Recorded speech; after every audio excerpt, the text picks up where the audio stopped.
वो बिहार में कमोवेश हर जिले में यही स्थिति है। सीमांत में काफी ज्यादा है। बिहार ने एक सप्ताह का ग्राफ उठा के देख लीजिए। मैं आपको बता रहा हूँ, देखिए किसी भी आंकड़े को एक जिले के नजरिए से, एक हफ्ते के नजरिए को देखकर कोई कंक्लूसिव बात नहीं कही जा सकती है। लेकिन अगर आप पिछले एक साल का बिहार के अपराध का आंकड़ा देखेंगे, तो चाहे SC दलित समाज के खिलाफ जो अपराध है उसको, या महिलाओं का जो अपराध है वो, जो डकैती, अपहरण, उस लूटमार की घटनाएं हैं, हर में बढ़ोतरी हुई है। देश के स्तर पे Bihar relative to other state में ऐसा आंकड़ों को देखने से लगता है कि यहाँ अपराध की स्थिति बिगड़ रही है, लॉ एंड ऑर्डर बिगड़ रहा है।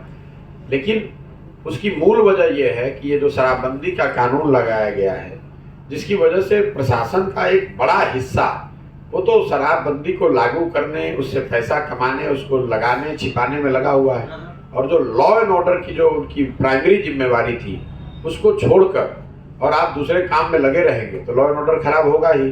प्लस जो महागठबंधन बनने के बाद से लोगों के मन में एक डर था, वो भी ये जो आंकड़े आप बता रहे हैं पिछले हफ्ते के या पिछले महीनों के, वो कहीं ना कहीं वो चरितार्थ हो तो वो दिख रहा है कि इस सरकार के आने के बाद, खासकर ये जब महागठबंधन की सरकार बनी है, तो लोगों का एक यादाश्त भी है कि पीछे काफी अपराध रहा है जब RJD की सरकार थी, तो कुछ उस एलिमेंट का फिर इम्बोल्डेंड होना, उनको साहस होना। और उस तरह के जंगल राज के बारे में ये कहेंगे कि बिहार में अपराधियों का जंगल राज यहाँ रहा है, वो तो सर्वविदित है। जनता ने पीड़ित होकर उस सरकार को उखाड़ कर फेंका था। आज जो सरकार चल रही है ये, इसमें अपराधियों का जंगल राज नहीं है, मैं ऐसा नहीं कह सकता हूँ। लेकिन आज की जो सरकार है ये अधिकारियों का जंगल राज है जी। या आज जनता अपराधियों से ज्यादा अधिकारियों से परेशान है, ऐसा मुझे देखने से लग रहा है। कुर्सी से हमला किया गया, कई बार ऐसा हो गया। मेरे भाई, आज फिर वही बात मैं कहूँगा, आप मेरे जितने प्रेस कॉन्फ्रेंस हैं उनकी समाधान यात्रा जो सो कॉल्ड उन्होंने शुरू की है, इसके शुरुआत से पहले मैंने कहा है कि नीतीश कुमार जी कोई भी पब्लिक कार्यक्रम करेंगे तो उसमें इस तरह की अप्रिय घटना होनी ही होनी है। मैंने ये चुनौती भी दी है कि नीतीश कुमार को अगर लगता है कि उन्होंने काम किया है, या इस सरकार के लोगों को, तो बिना सुरक्षा के किसी एक गांव में, किसी एक पंचायत में वो घूम कर दिखा दे। इतनी सुरक्षा के बाद जब लोगों में इतनी उदासीनता है, जो मैंने आपको कहा अपने ओपनिंग रिमार्क्स में, जब लोगों के मन में इतना गुस्सा है सरकार के प्रति, लोग इतना परेशान हैं, तो स्वाभाविक तौर पर आप आइएगा तो लोग हल्ला मचाएंगे। और सुरक्षा के बल पर अगर आप उनको दबाइएगा तो कोई कुर्सी चलाएगा, कोई झंडा फाड़ेगा, कोई रोड पर लेटेगा। और जो वही आप देख रहे हैं हर जिले में हो रहा है, कहीं कुर्सी चल रहा है, कहीं चप्पल चल रहा है, वो चलेगा ही। जब लोगों में इतना गुस्सा है, मैं पैदल चल रहा हूँ, मैं सुबह शाम तक रोज चलता हूँ, आप देखिए मैंने कोई एक सिपाही भी नहीं रखा, हमको कहाँ पे मार रहा है, एक ढेला भी नहीं मार रहा है। क्यों मारेगा? अगर आपके प्रति लोगों का गुस्सा रहेगा तो आप कितनी भी सुरक्षा लेकर चलिएगा तो लोगों का गुस्सा तो निकलेगा ही।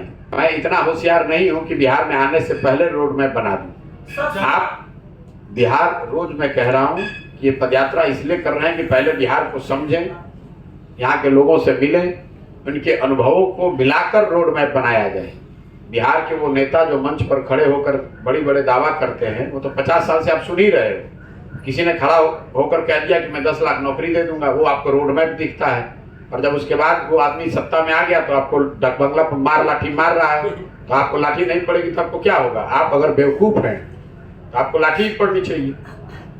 जब कोई कह रहा है, जो आदमी 15 साल से सत्ता में बैठा हुआ है और 15 साल में उसने एक नौकरी नहीं दी, वो एक दिन खड़ा होकर कह रहा है कि हम 10 लाख नौकरी दे देंगे, तो आपको इतनी समझ होनी चाहिए ना कि पूछे कि भैया कैसे दे दोगे? अगर दे सकते तो 15 साल में काहे नहीं दिया? तो हम इस तरह का रोड मैप नहीं देते हैं। जो बात कहेंगे वो एज इट इज वैसे ही होगी, क्योंकि कहने से पहले सोच समझ जांच परख के बोलते हैं। सिर्फ बोलने के लिए कि मैं आऊंगा तो मेरे पास रोड मैप है, मैं बिहार को सुधार दूंगा, जब मैं बिहार में रहा ही नहीं हूँ, मैं आपके प्रखंड में आया ही नहीं हूँ, आपके गांव में आया ही नहीं हूँ, आपका गांव देखा नहीं, जिला देखा नहीं, तो कैसे सुधार दूंगा? जिन नेताओं का रोड मैप लेकर आप हवा में घूम रहे हैं, वो नेता जी तो जानते नहीं है कि सीमांत के दक्षिण में क्या है, इसके उत्तर में क्या है, और उसके रोड मैप को आप विश्वसनीय मानकर उसको लेकर घूमिएगा तो आपको भुगतना पड़ेगा। सर, जनता अपने स्टडी को दीक्षांत के साथ बनाइए स्मार्ट और बेहद आसान। दीक्षांत एडुटेक 18 फरवरी 2023 से ला रहा है Dikshant learning app. Dikshant learning app के माध्यम से नर्सरी से 12 तक मिलेंगे topic wise interactive video, board work, study material, doubt class, online test और आप ट्रैक कर सकते हैं अपने प्रोग्रेस रिपोर्ट। साथ ही आपको मिलेंगे फ्री डेमो क्लासेज। रजिस्टर करने के लिए विजिट कीजिए www.dikshans.com। हमारे YouTube चैनल को सब्सक्राइब और Facebook पेज को लाइक करना ना भूलें। धन्यवाद।